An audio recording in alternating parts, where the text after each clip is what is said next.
It's been 9 days since the Electoral Commission nominated those vying for positions in the 12th Parliament.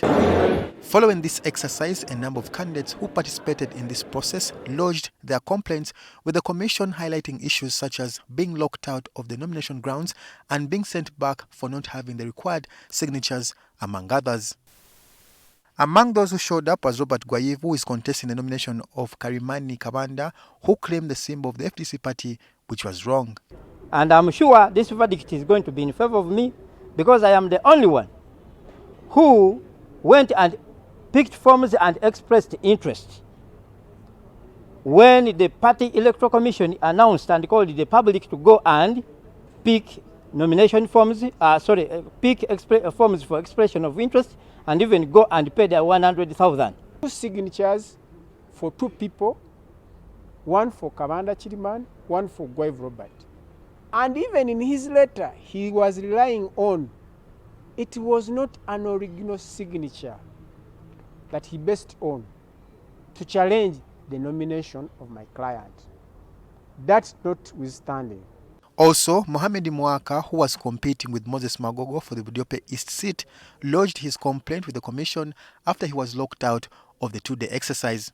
I was never given any reason why I wasn't nominated. So I petitioned the Electoral Commission to have my name, my portrait, my candidature be on the ballot paper. The chairperson of the Electoral Commission, Simon Biabakama, says the tribunal is set to run an end before the printing of ballot papers ahead of the 15th January date for voting. Some are already lined up today. We are going to hear about 19 or 20 petitions today. The petitioners and the people being petitioned against are already here. We are going to start those hearing those petitions because for us time is not on our side.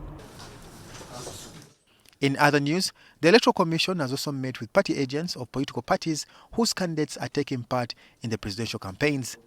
Top on the agenda was presidential candidates who continue to hold possessions which violate the rules. Those concerns from the candidate of NUP and the Forum for Democratic Change, those two. That's where mostly on venues, because these venues are agreed upon by our district security committees with their agents, but when they get to the districts, they don't want to follow those venues. They don't want to go there, and they want to campaign from the middle of the town, and which we are saying we cannot allow that.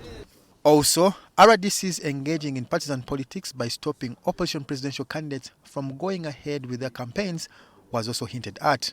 So why would an RDC stop a presidential candidate from holding a campaign meeting unless if that person is not following the guidelines set by the Electoral Commission? One needs to investigate. But the Commission has agreed that whoever faces such confrontations with RDC, let them raise the issues directly with the Electoral Commission. This matter with the Minister of the Presidency, because I understand she's one who, that office is one which is in charge of RDCs, and we want to emphasize that what is taking place is a lawful process in the constitution and governance framework of our country. And secondly, every candidate who was duly nominated and has indicated his campaign program and harmonized with the others is at liberty to get to any part of the country and carry out campaigns. Political parties' agents also urged police to be neutral in their operations. The military interfered with our rallies in Jinja, in Iganga, in Leira, in Bulisa, in Masindi, in Hoima, and yesterday in Kitigum. The venues that were cleared and we communicated to the police late in the afternoon, the police barricaded all these venues. They put a lot of roadblocks and denied us to access these venues. Raymond Tamale, NTV.